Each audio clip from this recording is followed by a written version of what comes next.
Hey guys, start करते हैं आज की वीडियो। आज का हमारा टॉपिक होगा फंडामेंटल बेसिस, कि हम फंडामेंटल के बेसिस को पूरा क्लियर करेंगे। कैसे हम चूज कर सकते हैं स्टॉक्स को जो हमें हेल्प करे फाइनेंशियली स्टेबल होने में इन फ्यूचर। क्या आपने फंडामेंटल के बेसिस पे स्टॉक ट्रेड देखी होंगी, काफी लोग लेते हैं, बट किसी ने पर्टिकुलरली स्टार्टिंग से बता नहीं रखा कि हम कैसे चूज कर सकते हैं, या फिर बहुत कॉम्प्लेक्स कर रखा है बहुत लोगों ने। अगर हम इसको बिल्कुल बेसिक से स्टार्ट करते हैं, चलिए हम दिखाता हूँ कैसे करेंगे।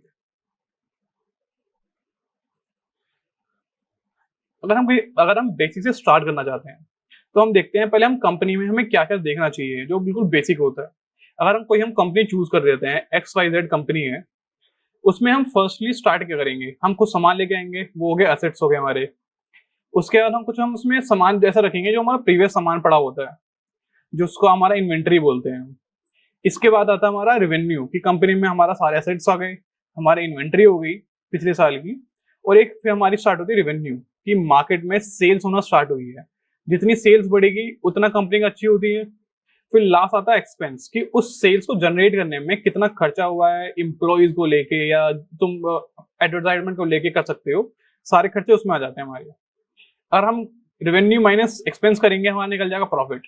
जितना ज्यादा प्रॉफिट होता है कंपनी उतनी जल्दी जल्दी ग्रो करती है। नॉर्मली बेसिक कंपनी पे यही होता है अगर हम स्टार्ट करेंगे तो। फिर इसमें आ जाते हैं कुछ टर्म्स, ऐसे हो गया पी रेशियो हो गया, ईपीएस रेशियो हो गया, पीबी रेशियो हो गया। ऐसी कुछ टर्म्स होती हैं जिसमें जिसके बेसिस पे हम स्टॉक्स को और अच्छी तरीके से देख सकते हैं, उस कंपनी के बारे में जान सकते हैं।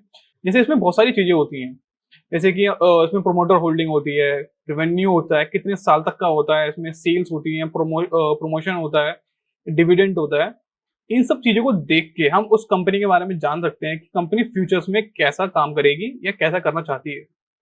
अब बात आती है इन सब चीजों को देखे कहाँ पे। इन सब चीजों को देखने के लिए बहुत सारे तरीके हैं, दो तीन बहुत ज्यादा फेमस हैं। एक फर्स्ट है टिकर टेप, सेकंड है टिकर फिनोलॉजी, एंड थर्ड है हमारा स्टॉक स्क्रीनर करके है। इन तीनों वेबसाइट पर आप जाके चेक कर सकते हो, ये सब चीजें आपको उसमें दिखती हैं। अब हम देखते हैं हम इनको अच्छे से यूज कैसे कर सकते हैं। हम चलते हैं टिकर टेप पे। देखिए मैं बेसिकली टिकर टेप को यूज करता हूँ स्टॉक्स को चूज करने के लिए। हमने बात करी थी पी रेशियो की, कि पी रेशियो क्या होता है, पीवी रेशियो देखना होता है, डिविडेंड यील्ड हो गया। ये मेन तीन पॉइंट हमने बात करे थे। इसमें तीन चार पॉइंट और भी होते हैं, उस बारे में बात करेंगे। पहले देखते हैं पी रेशियो क्या होता है। ये पी रेशियो होता है नॉर्मली हमारा प्राइस अर्निंग रेशियो, कि हम कितने रुपये एक्स्ट्रा पे कर रहे हैं एक रुपया कमाने के लिए। अगर हम कि हम इसमें देख, जैसे ये स्टॉक्स है, हम इसमें लगभग 30 रुपए पे कर रहे हैं एक रुपये कमाने के लिए। अब पीवी रेशियो होता है हमारा बुक वैल्यू, कि बुक वैल्यू से कितना ज्यादा है बुक वैल्यू। ये लगभग लगभग 1 से लेकर 2 के बीच में होना चाहिए हमारा पीवी रेशियो, जो अच्छा होता है। अब हमें पता कैसे लगेगा कि ये अच्छा है, कि ये ओवर वैल्यूड है, अंडर वैल्यूड है। देखिए ओवर वैल्यूड क्या होता है, कि मार्केट, इसका रेशियो क्या है, 30 है इसका। देखिए हमें ये कैसे पता लगेगा कि इसका ये ओवर वैल्यूड है, अंडर वैल्यूड है। ये पता लगता है हमें सेक्टर के पीई की वजह से, क्योंकि हर सेक्टर के अलग अलग क्राइटेरिया होते हैं और अलग अलग उसका सेंटिमेंट होता है, जिसकी वजह से हम इसके पी रेशियो बहुत ज्यादा डिफर करते हैं। किसी भी हम सेम पी रेशियो लेकर नहीं चल सकते। मार्केट में लोगों ने कर रखा कि 20 या 25 होना ही चाहिए, उससे नीचे बेकार होता है, उससे ऊपर अच्छा होता है। ये एक गलत फहमी है, क्योंकि हर सेक्टर एक अलग अपना प्रायोरिटी लेके चलता है। वो कई बार उसमें डेप्थ ज्यादा उठा लेता है वो उसमें, या कई बार उसमें लोन ज्यादा होता है, क्योंकि उसकी काम ही ऐसी है। अगर उसकी कंपनी मैन्युफैक्चरिंग कंपनी है तो वो लोन ज्यादा उठाएगी, और उससे फर्क नहीं पड़ता, वो उसको पे कर देगा जैसे उसकी जनरेट स्टार्ट होगी रेवेन्यू। हम लोग इसको हम चेक कैसे करेंगे, मेनली हम इसको चेक करेंगे सेक्टर पी से। ये पी रेशियो हो गया, ये हो गया सेक्टर पी इसका। सेक्टर पी क्या होता है, उसका पियर्सिंग होते हैं इसके, जो उसकी पियर्स कंपनियां होती हैं, जो इसके रिलेटेड कंपनियां हैं इस सेक्टर से, उसका पी दिखा रहा है। ये दिखा रहा है 31, ये लगभग 31 चल रहा है, इसका है 29, तो ये अंडर वैल्यूड है। ये कम हम एज कंपेयर इस दिस कंपनी को जो सेक्टर से है, हम उसको कम पे कर रहे हैं। तो ये कंपनी अच्छी है एक तरीके से अगर हम बोलेंगे, बट हम खाली इसके बेसिस पे जज नहीं कर सकते। फिर आता है बुक रेशियो, कि इसकी बुक वैल्यू क्या है, कि मार्केट प्राइस से हम बुक वैल्यू को डिवाइड कर देंगे, तो जो आता है वो बचता हमारा बुक वैल्यू। ये भी हम इसको चेक कर सकते हैं सेक्टर पीवीएसी कि इसका जो बुक रेशियो है लगभग इसका 1.37 है। इस सेक्टर पीवी क्या चल रहा है इसका 3.76। ये अंडर वैल्यूड है कि अभी स्टॉक्स की वैल्यू उतनी लोगों ने लगाई नहीं है या उतना पे नहीं किया जितनी उसकी वैल्यू है एक्चुअल में। तो इसके फायदे भी हैं नुकसान भी हैं, क्योंकि कई कंपनियां क्या होती हैं वो प्रीवियस उनका सेक्टर या प्रीवियस को बिहेवियर देख के लोग उस पर ट्रस्ट ही नहीं करते, तो उसका पी रेशियो और पीवी रेशियो बढ़ता ही नहीं है।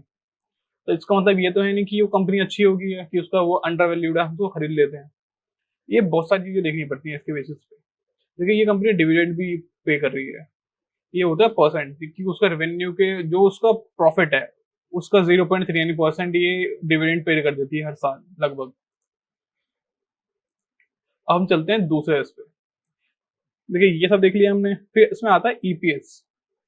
दिखाता हूँ आपको, हाँ वो यहाँ लिख जाएगा आपको, अर्निंग पर शेयर, कि ये पर शेयर पे कितने पैसे कमा के हमें देगा लास्ट में अगर हम इस शेयर को खरीदते हैं। तो ये देखना जरूरी होता है ये कितना होना चाहिए, ये निकलता कैसे है। इसका कोई मतलब नहीं है देखने का कि हम बैठ के इसके फंडामेंटल्स कि हम उस स्टॉक्स का बैठ के फॉर्मूला निकालने लगे कि ईपीएस निकलता कैसे है क्या हो रहा है। तो उससे कोई मतलब नहीं है, आप चेक करो जैसे वो बढ़ना चाहिए, जितना ज्यादा होता है उतना अच्छा होता है। अर्निंग पर शेयर कि ये कितना हमें पे करेगा, इसका अगर हम निकालना चाहोगे तो ये निकलता है। तो ये निकलेगा कि अगर एक कंपनी है जिसका प्रॉफिट आया है 10 करोड़ का और बी कंपनी है उसका प्रॉफिट आया 10 करोड़ का और इसके पास खाली 4 ही शेयर होल्डर हैं और इसके पास 10 शेयर होल्डर हैं, तो इनमें 4 में डिवाइड हो जाएगा ये प्रॉफिट, 25-25 करोड़, 25 लाख। और ये इन 10 में डिवाइड होगा 10-10 लाख रुपए। तो ये हो गया ईपीएस, अर्निंग पर शेयर, कि पर शेयर पे बंदे ने कितना कमाया है कितना कमा के देगी, वो हो गया हमारा अर्निंग पर शेयर। ये जितना ज्यादा होता है जितना ज्यादा मिलेगा हमें उतना अच्छा होता है, ये बढ़ना भी अच्छा होता है। नॉर्मल अगर वो घटता है तो कंपनी क्या करती है अपने स्टॉक्स को स्प्लिट कर देती है, तो ईपीएस कई बार कम हो जाता है। तो ये देखना पड़ता है कि वो कम क्यों हुआ है। अब देखिए अगर हम इस कंपनी को देखना होगा कि इसमें, इसको हटाते हैं, अगर हमें देखना होगा कि कंपनी अच्छी है कि बुरी है, पहले हम इसको चेक करेंगे रेवेन्यू। 35 लाख, 35 लाख, 37 लाख, ये करोड़ में है। 2016, 17, 18, 19, ठीक है ये फ्रीक्वेंटली बढ़ रहा है जो उसके नंबर्स हैं। तो यहाँ पे आगे थोड़े कम हुए हैं इसके,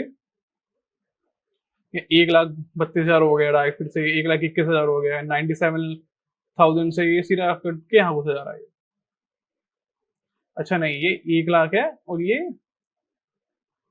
35,000 था, 35,000 करोड़ की सेल्स थी। तो ये यहाँ जाते जाते 1,32,000 करोड़ की हो गई है। तो उसकी सेल्स बढ़ रही है। देखिए इनको आप ओपन करोगे इसके अंदर दिखा देगा ये रॉ मटेरियल पावर फ्यूल की इसके कितने रेवेन्यू है, कितना खर्चा क्या चल रहा है, किस चीज पे क्या हो रहा है, वो सारा आपको इसका और अंदर घुसा देगा इसके अंदर। इसके देखने की जरूरत नहीं है, आप नेट इनकम चेक कर सकते हो कि इसकी इनकम बढ़नी चाहिए। नेट इनकम होती है कि उस पे इन लोगों ने कितना प्रॉफिट किया है, कि इसकी इनकम कितनी हो रही है, प्रॉफिट निकलेगा लास्ट में बिल्कुल। देखिए इनकी इनकम भी बढ़ रही है धीरे धीरे जैसे जैसे इनकी सेल्स बढ़ रही है। 4,000 करोड़, 5,000 करोड़, 5,000 करोड़, 5,000 करोड़, 6,000 करोड़, 10,000 करोड़, ये धीरे धीरे ग्रो हो रहा है। ईपीएस ये 43 से लेके अब 85 चल रहा है, ये भी अच्छा है। अब हम चलते हैं होल्डिंग्स पे। आप इस पे पीएस भी आ सकते हो, ये पीएस होगी जो इससे रिलेटेड कंपनियां हैं। उसका पी चला 29, इसका चला 42, मतलब सबसे कम अभी तक पी रेशियो इसका चल रहा है। लेकिन इनका ज्यादा क्यों है, या तो लोग इस पे ज्यादा भरोसा कर रहे हैं इन कंपनीज पे कि वो ज्यादा पे करने को तैयार है, या तो कंपनी ने ही कुछ ऐसा कर रखा है वो अपनी उस बेसिस पे इसको बढ़ा रही है। लेकिन ये चीजें देखनी कैसे होती हैं कि अगर उसका पी रेशियो बढ़ रहा है बट उसकी सेल्स नहीं बढ़ रही, उसके एक्सपेंस बढ़ रहे हैं, तो वो कंपनी एक टाइम पर आकर जरूर डूबेगी। ऐसी कंपनी से दूर रहना चाहिए। देखिए ये हमारी होल्डिंग 2023 से लेकर अब तक की पूरी होल्डिंग दिखा रहा है ये कि ये हो गई इसकी प्रोमोटर होल्डिंग 42% है। अब ये देख सकते हो कि ये बढ़ रहे हैं कि कम हो रहे हैं। इसकी प्रोमोटर होल्डिंग क्या है, 42 से लेके मार्केट अब तक ये 43.06 हो गई है कि वो प्रोमोटर होल्डिंग अपनी खुद बढ़ा रहा है, तो ये अच्छी चीज है।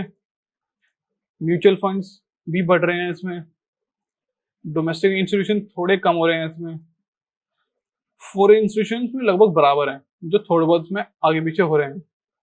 ये आ गए रिटेलर्स 23%।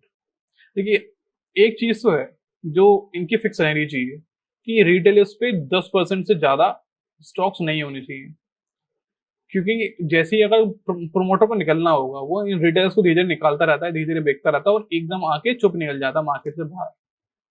फिर वो कंपनी सिर्फ बस प्रोमोटर होल्डर की हो जाती है, वो उसके सारी रेवेन्यू सारे उसके डिसीजन फिर उनके बेसिस पे होते हैं, तो कंपनी ज्यादा चल नहीं पाती है ऐसे में मोस्ट ऑफ द केसेस में। ये आ गया सारा कैश डिविडेंड, यहाँ सारा आपको डिविडेंड दिख जाएगा, ये सारी आपको अनाउंसमेंट दिख जाती है यहाँ पे। आप इसके लेजर देखना चाहती हो, आपको यहाँ पे इसके लेजर दिखा देता है ये कि ये हो गया खत्म। देखिए इसमें एक चीज सबसे अच्छी मुझे क्या लगती है, ये मिलता है स्क्रीनर। आप इस पे जाइए, क्रिएट न्यू स्क्रीन करिए। हमने देखिए इसमें क्या क्या देखा था, ये यूनिवर्स हो गया, ये तुम सेक्टर चूज कर सकते हो कि मेनली तुम्हें कौन से सेक्टर पे भरोसा है। जैसे आज के टाइम पे अगर तुम देखना चाहोगे तो इलेक्ट्रिक सेक्टर सबसे अच्छा चल रहा है, जो आने वाले टाइम में हमें अच्छा देगा, तुम उसको चूज कर सकते हो। रियल स्टेट हमेशा फायदे में रहता है, हेल्थ केयर हो गया, और ये कम्युनिकेशन सर्विसेज हो गई, एनर्जी हो गई। हम इन तीन स्टॉक्स को भी, तीन सेक्टर को चूज करते हैं। मार्केट कैप आप सारी रहने दीजिए, क्लोज प्राइस ठीक है, पी रेशियो आप बस ये रखिए कि 20 से ऊपर होना चाहिए, उसके ऊपर कितना भी चलेगा अगर, हमें उससे दिक्कत नहीं है क्योंकि हम सेक्टर पी से उसको अपना चेक कर लेंगे। आप इसमें कुछ ऐड करिए, जिसमें क्या क्या ऐड हो सकता है, हम इसमें ईपीएस ऐड कर सकते हैं, अर्निंग पर शेयर कितना होना चाहिए लगभग, इसमें promoter holding, promoter holding pledge holding, यही प्रोमोटर होल्डिंग। आप इसमें आप इसमें रेवेन्यू ऐड कर सकते हैं। अब देखिए अब इसमें हमें फिल्टर लगाने पड़ेंगे, ईपीएस कितना होना चाहिए लगभग, अर्निंग पर शेयर हमें लगभग 25 से ऊपर चाहिए हमेशा, नॉर्मल है। प्रोमोटर होल्डिंग कितनी होनी चाहिए, कि लगभग 50% होनी चाहिए, कि प्रोमोटर कम से कम 45 मान लीजिए आप, 45 के ऊपर कम से कम होनी चाहिए प्रोमोटर होल्डिंग। और टोटल रेवेन्यू हम डायरेक्ट वहीं से चेक कर लेंगे। देखिए सारे सेक्टर में से इन लोग इस कंपनी ने 6 कंपनी निकाल दी, रिलायंस इंडस्ट्रीज, अबोर्ड इंडिया, सफोइनो, प्रोक्रेटो, डॉक्टर अग्रवाल, ये इसको चेक करते हैं। हम इस कंपनी पे आ गए, इस कंपनी में देखना क्या है, स्टार्ट करते हैं हम पी रेशियो से। ये टीटीएम पी रेशियो क्या होता है, ये साल का निकालना पड़ता है, क्योंकि ये कई बार पी रेशियो ये 6 महीने का भी निकालती है कंपनियां, तो ये 12 मंथ्स का होता है, इसलिए टीटीएम लिख देते हैं उसमें। देखिए पी रेशियो इसका कितना है 78, इसका सेक्टर पी कितना है 63, तो थोड़ा सा ओवर वैल्यूड है स्टॉक्स। इसका पीवी रेशियो क्या है, जो बुक वैल्यू है वो है 8.38, और सेक्टर पीवी कितना है 5, तो ये भी थोड़ा ओवर वैल्यूड है। ये डिविडेंड कुछ पे कर नहीं रहा, सेक्टर डिविडेंड लगभग 0.65 है इसका। हम चलते हैं फोरकास्टिंग छोड़ो फाइनेंशियल्स पे, हम आ गए पीयर्स पे। इसमें 77 पीवी रेशियो, इसमें कुछ खास दिख नहीं रहा। हम चलते हैं होल्डिंग्स पे, फाइनेंशियल दिखाई नहीं गया, अच्छा ये है फाइनेंशियल की। हम पहले मेनली कैसे चेक करेंगे, इसकी रेवेन्यू चेक करेंगे कि सेल्स कितनी हो रही है इसकी हर साल, उसमें क्या ग्रोथ आ रही है। एक खाली 11 करोड़ की सेल्स 2016 में, फिर 31 करोड़, 10 करोड़, 10 करोड़, 56 करोड़, 10 करोड़, 26 करोड़, 19 करोड़, ये वहीं घूम रहा है लगभग। मतलब ये खाली 11 लाख से 23 करोड़ रुपए सेल्स पे आया, रेवेन्यू पे आया अपनी 2018 से लेकर अब तक का, 16 से लेकर अब तक। फिर नेट इनकम भी ऐसी रही होगी, फिर कुछ खास ग्रोथ नहीं आई होगी। -6 करोड़, कुछ कमाया नहीं, गवाया ही है। -9 करोड़, -13 करोड़। ठीक है, अब कंपनी ने थोड़ा प्रॉफिट शुरू किया था, फिर कोविड के बाद फिर से लग गई इसकी। ये खाली 1 करोड़ का प्रॉफिट लगभग नेट इनकम जनरेट कर रही है। अर्निंग पर शेयर क्या है इसका, कुछ है ही नहीं, अभी कुछ पे ही नहीं कर रही है। 49 लास्ट चल रहा है इसका। बहुत बेकार कंपनी है। Promoter holding, total promoter holding 75% इन लोगों के पास है, रिटेल का दे दिया इन लोगों को, इसने दे दिया होगा इन लोगों ने। देखिए ये एक ऐसी कंपनी से दूर रहना चाहिए कि इसमें खाली, इस पे खाली बस प्रोमोटर होल्डिंग है 75%, और इसमें कोई इंस्टीट्यूशन है ही नहीं, कोई म्यूचुअल फंड्स नहीं है अच्छे। तो इस कंपनी में जल्दी ग्रोथ नहीं मिलेगी तुम्हें। इस कंपनी को बढ़ाता कौन है नॉर्मली? ये जो HIIT हो गए, FII हो गए, या म्यूचुअल फंड्स हो गए, जो ये मोटे फंड्स लगाते हैं या अच्छा इंटरेस्ट रखते हैं, हर साल उसमें इन्वेस्ट कर रहे हैं, तो उसकी मदद से सबसे ज्यादा स्टॉक्स एक रन करता है। और इस कंपनी की अभी फाइनेंशियल बहुत खराब है। हम चलते हैं दूसरे उस पे, हम अबाउट इंडिया पे चेक करते हैं इसका क्या चल रहा है, क्योंकि हमने सेक्टर्स बहुत लिमिटेड कर दिए थे, इसकी वजह से खाली ये बस इन लोगों ने 4 या 5 कंपनी कंपनी चूज करके दिए हैं हम। 46 पी है इसका, आसपास ही, तभी हम, ये थोड़ा ओवर वैल्यूड है। PB 17 है, ये बहुत ज्यादा है उसका। सेक्टर PB इसका चल रहा है 5 का, ये PB इसको रहेगा 17 का, कि हम बहुत ओवर वैल्यू पे करेंगे। हम चलते हैं फाइनेंशियल्स पे। फाइनेंशियल क्या कहते हैं कि चलो ठीक है, ओवर वैल्यू लोग पे करना चाहते हैं या भरोसा कर रहे हैं कंपनी पे, पर इसका रेवेन्यू क्या कह रहा है?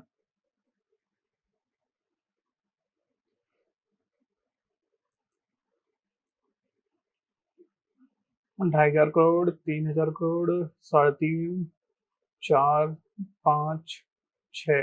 हाँ ठीक है, लगभग ग्रोथ भी इसकी ठीक हो रही है, रेवेन्यू ठीक चल रहा है इसका, नेट इनकम भी इसकी ठीक जनरेट हो रही होगी, फिर इस इजी बेसिस पे देखेंगे तो। हाँ ठीक है, नेट इनकम भी इसकी ठीक जनरेट हो रही है। EPS भी इसका, अर्निंग पर रेशियो इसका काफी अच्छा है इसका, जो कि 120 से डायरेक्ट स्टार्ट हुआ था, और आज के टाइम में लगभग 550 के ऊपर चल रहा है, कि तुम एक शेयर पे लगभग 550 रुपए के उसमें तुम अर्निंग पर शेयर कर सकते हो।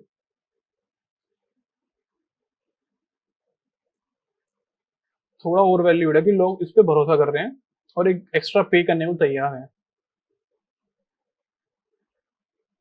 हम चलते हैं प्रोमोटर होल्डिंग पे, पहले चेक करते हैं रिटेल्स। ये धीरे धीरे कंपनियां इनसे स्टॉक्स खरीद रही है, उल्टा ले रही है, बायबैक कर रही है। 16% था और ये 15.93% हो चुका है 2022 से। अगर हम 23 से देखेंगे अब तक, हाँ लगभग यही चल रहा है इसका भी। ये टोटल प्रोमोटर होल्डिंग है 74%, म्यूचुअल फंड्स में है 7%, डोमेस्टिक पे भी ज्यादा उस पर ध्यान दे नहीं रहे, और रिटेलर्स का 15% है। तो जो धीरे धीरे कम हो रहे हैं, तो एक ये गुड न्यूज हो सकती है, तुम कुछ टाइम बाद इसको चूज कर सकते हो, देख सकते हो, अपने उसमें रख सकते हो चेक करने के लिए। देखिए ऐसे ही स्टॉक चूज करे जाते हैं। रिलायंस इंडस्ट्री, ये सबसे बड़ी इंडस्ट्रीज है हमारी अभी तक की। देखिए इसका, देखिए 28 पी चल रहा होगा, सेक्टर पी इसका 13 चल रहा है, डबल से भी ज्यादा इसका, लोग उसको पे करने में तैयार है। PB रेशियो 2 है इसका, सेक्टर PB चलो वो ठीक चल रहा है इसका, डिविडेंड भी इसका पे कर रही है कंपनी। फाइनेंशियल चलते हैं।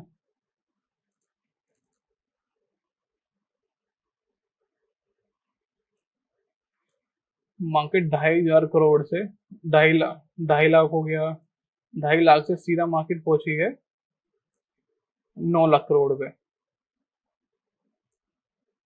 काफी अच्छी रेवेन्यू चल रहा है मार्केट का, नेट इनकम जनरेट अच्छी हुई है, PB रेशियो, EPS रेशियो अच्छा है इसका।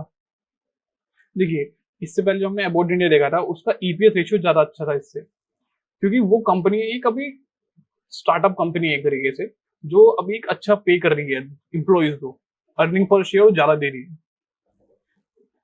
वो डिविडेंड भी ज्यादा पे करेगी जब उसकी थोड़ा ग्रोथ अच्छी होगी।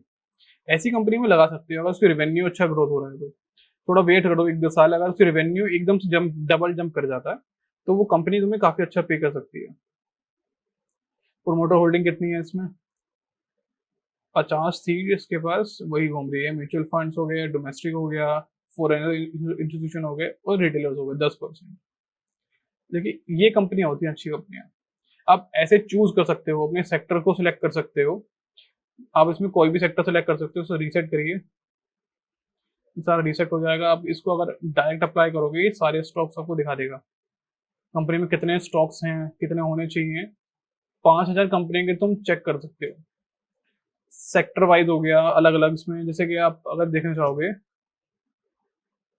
आप फाइनेंशियल कोई स्टॉक देखना चाहते हो सेक्टर के बेसिस पे, 550 कंपनियां हैं जो फाइनेंशियल स्टॉक्स के जो सेक्टर के अंदर आती हैं।